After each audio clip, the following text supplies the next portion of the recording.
Before Cersei Lannister schemed her way to power, before Game of Thrones made betrayal look cool, there was a real-life queen who would stop at absolutely nothing to defend her son's throne. Ah, yes. And her name? Margaret of Anjou. Queen, warrior, political mastermind, and according to her enemies, she was basically the devil's intern. But was she really the devil in a tiara, or was she just surrounded by a bunch of hateful men? Stick around, let's find out. Oh my god, there's literally a flood warning, and it's just raining like crazy. I don't know if you can hear the rain, but if you can hear it, yeah, it's raining really bad over here. I'm not even mad, because every time it rains, I sleep so well, but the flood warning has me a bit worried, so I guess now I'm a bit scared too. Pray for me, y'all! Okay, so Margaret was born on March 23rd in the year 1430 in a cozy little place called Pont-à-Mousson in Lorraine, France. That sounds so fancy, right? Pont-à-Mousson.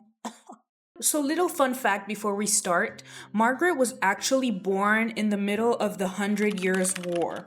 What's the 100 Years' War? Well, let me tell you. The 100 Years' War was basically a war between France and England, and they were just beefing for a whole century about who will take the crown. I know. It was a huge war for a silly reason. Like, really? You're in war for 100 years just to figure out who's gonna take the crown? Okay. So Margaret, she was actually the daughter of a duke and a duchess. Her dad, whose name was Rene of Anjou, was like one of those guys that collected royal titles like Pokemon cards. King of Naples, King of Jerusalem, King of nowhere, he actually ruled. Have you collected Pokemon cards? I love Pikachu. I mean, seriously, the man had more titles than actual land. What's going on? Why are you lying? Her mother's name was Isabel of Lorraine, and apparently, she was the real powerhouse. She managed politics while Rene, the husband, was busy creating poetry and playing the lute or whatever failed kings did in the 1400s. Unfortunately, Margaret's family was, a little broke. They had a powerful name, but empty pockets. And because of that, she grew up watching her family fight, negotiate, and just try to survive. And because of that, she learned at an early age that if you ever want something in this world, you have to fight for it. Imagine being 15 years old and being told, hey, congrats, you're gonna be Queen of England. And just when you're about to be like, oh my god, yay, I guess, they're like, oh, and by the way, your marriage is part of a sketchy plot. Yeah, don't mess it up, babe. Have fun. And if you think I'm joking, I'm not. In 1445, as part of like a peace deal between England and France for the never-ending 100 Years' War, Margaret got married to King Henry VI of England. And here's where things get a little messy, you know? You see, Henry was, how do I put this nicely? He wasn't exactly what you would call king material. Was he sweet and kind? Sure. Was he smart? You know? Was he stable? Absolutely not. Absolutely not. No, he was not stable, babe. I mean, my guy was prone to full-on catatonic episodes where he would just stare into space for a really long time. And as you can guess, that caused a bit of a problem. I mean, duh, it was a problem. The king is unstable. He can't rule. What are we gonna do? Oh my god. Well, since Henry couldn't lead a parade, much less a kingdom, guess who had to step up? That's right, Margaret. Margaret had to step up. She was basically like, fine, I'll do it myself. Did you watch Endgame? Oh my god, it was so good. Now, during this time, Margaret was stepping in, but she wasn't fully stepping in. She was just, there, like, just as needed, But then, Henry fully lost it, okay? He slipped into one of his who am I, where are my moments? And Margaret had to fully step in hard. And when I say hard, I mean hard, okay? She started making political deals, cutting off nobles that she didn't like or she disagreed with. And basically, she just started running the kingdom in her husband's name, okay? But we all know it was her. It was all her. And remember I said she was cutting off nobles left and right? Babe, the English nobility hated her. Imagine being an English lord and suddenly having to take orders from a French teenager. Oh, the audacity! How dare she? You know? That's what they were, I imagine that's how they were saying it, you know? How dare she? You know, that's my British accent. Do you like it? Yeah. I mean, she was a foreign woman running the English kingdom. The English nobility lost it. No, it's not possible. I will not stand for this, you know? They were complaining. They did not like Margaret one bit. And the fact that she was cutting them off left and right, that did not help at all, girl. Margaret's enemies, especially this man called Richard, Duke of York, they all decided that, I don't know, Margaret was Satan in a tiara. To them, it didn't matter that Henry, their king, was practically useless. Oh, no. If something ever went wrong, they blamed Margaret for it. Ah, yes. Why is it raining today? I don't know. Ask Margaret. It's her fault. Why can't we eat today? I don't know. Blame Margaret. It's her fault. Why am I constipated today? Oh, it's that Margaret lady. You know, they just blamed everything on Margaret. Now, Richard, the Duke of York, had put a claim to the throne and was actively trying to remove Henry, Margaret's husband, out of power. Treason? Richard here claimed that the throne was his by birthright. Now, you can imagine, at that instant, Richard was not just an enemy. Richard became a threat to Margaret's husband and her own safety. What do you mean the throne is yours by birthright? No, not in my kingdom. Listen, Margaret did not care, okay? She did not care. She was smart and she was ruthless. And most of all, she was determined to protect the future of her son. I mean, hello, his father was the king. Or was he? Margaret, you want to tell us something? So here's the tea. Margaret gave birth to Edward of Westminster. He was the only son she had and would ever have. But let me tell you, rumors, they spread like wildfire, especially in England. People were whispering that Edward wasn't actually Henry's son.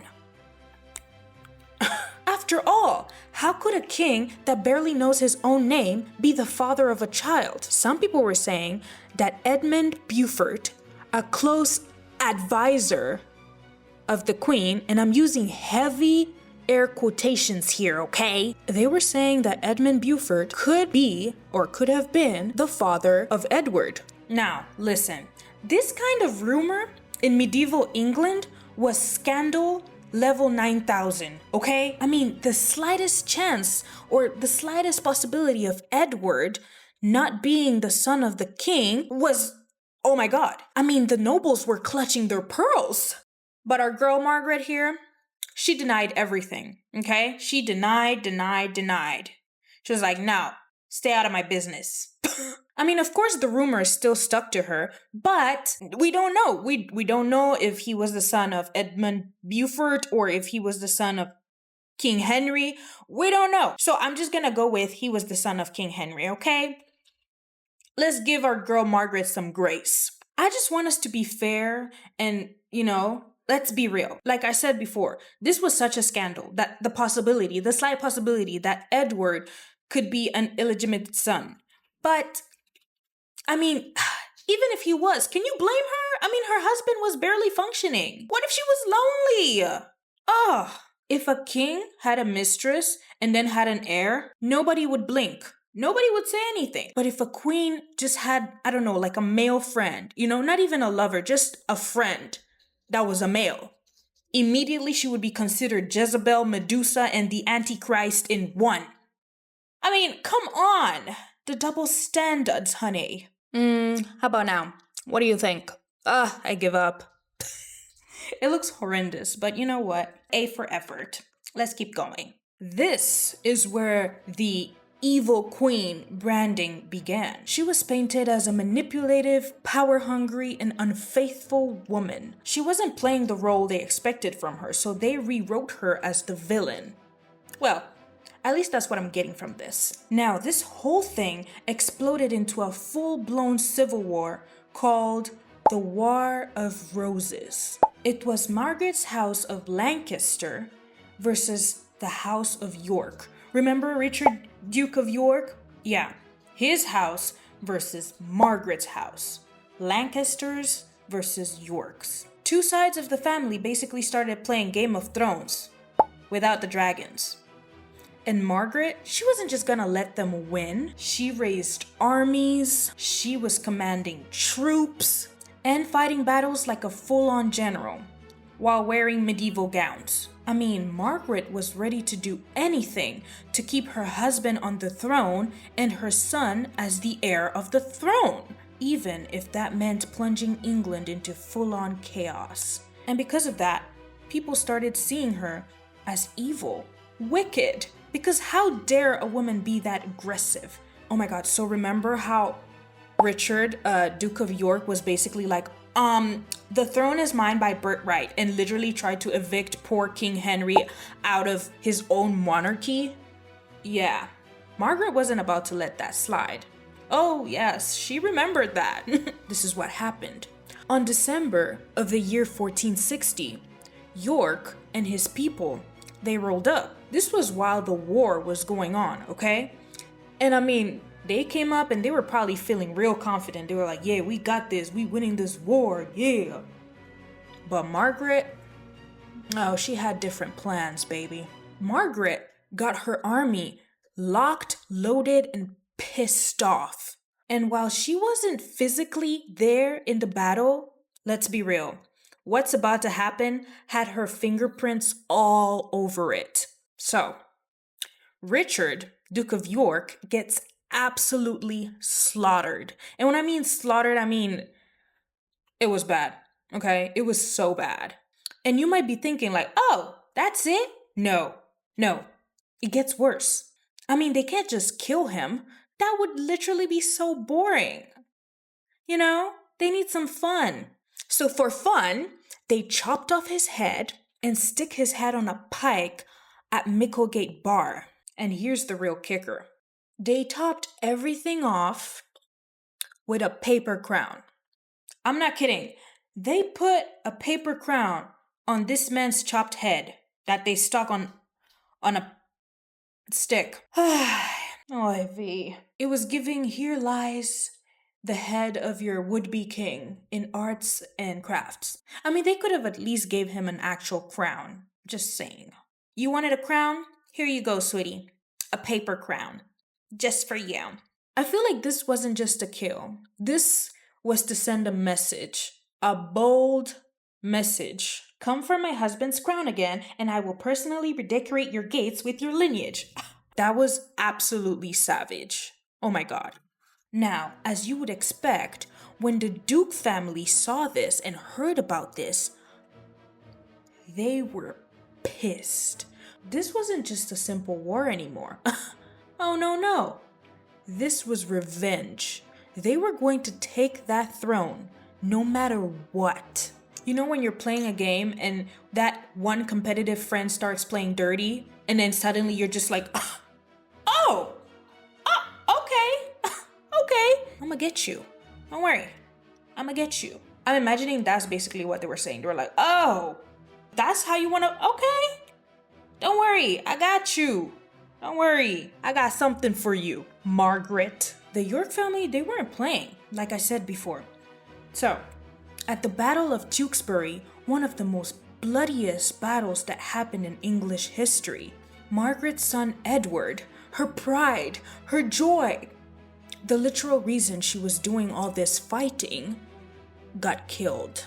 Yep, he got killed. Some sources say that he died fighting, but other sources actually say that he was killed, executed after surrendering. Surrendering to whom, you might ask? Well, the York family, of course. Who else? And you might be thinking, okay, well, that's it. Her son dies. That's the end of the story, right? No, because it's not done yet. They're not done with Margaret. Henry, remember her husband, Henry VI? He was captured and actually imprisoned. And then eventually killed. Murdered. Yeah, that's a better word. Murdered. He was murdered.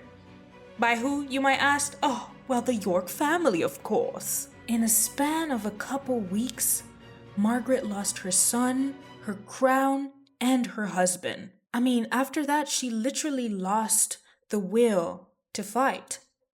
Her purpose was gone. And just like that, Margaret got captured and dragged back to London. She was a queen no more.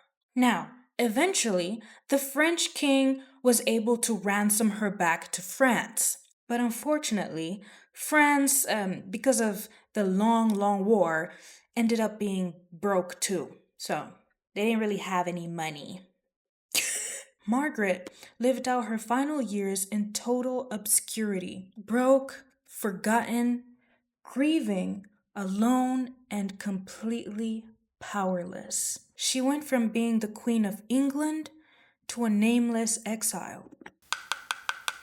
The woman who had once ruled a kingdom died in a dusty corner of France, and barely anyone noticed. Was she really, truly alone, or did she want to be left alone? I really want to know, because it's I don't know. I probably should have done more research. Margaret of Anjou died in August 25th in the year 1482. No son, no crown, no money. Just a terrible reputation for being the big, bad, evil queen.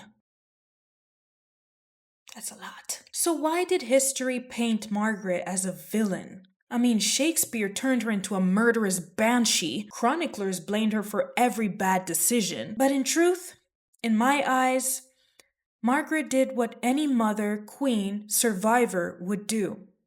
She fought. And it's not like she was fighting out of line. I mean, her husband was King Henry VI, so obviously her son was definitely the heir by birthright. So what was she supposed to do? Not fight for her son's birthright? Margaret of Anjou wasn't perfect. I mean, hell, who is? But she wasn't the monster that they made her out to be either. She was strategic, fierce, and yes, sometimes a bit savage and ruthless, but considering that she was living in medieval England surrounded by a bunch of men, if you're not ruthless and savage, they will eat you alive. Okay? But when it comes to her story, it's not just tragedy. It's resilience, it's survival, it's epic. So, what do you think? Was Margaret truly the evil queen that history says she was? Or was she just a woman trying her best in a male-dominated field? Let me know what you think in the comments. I would love to know. Would you survive medieval politics? Or would you be eaten alive?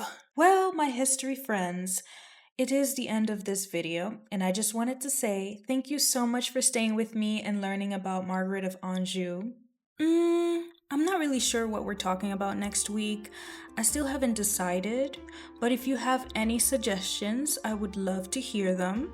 I mean, this video was because of a suggestion, so keep them coming. But with that being said, I just wanted to wish you a happy week, stay safe, and I'll see you next time. Bye!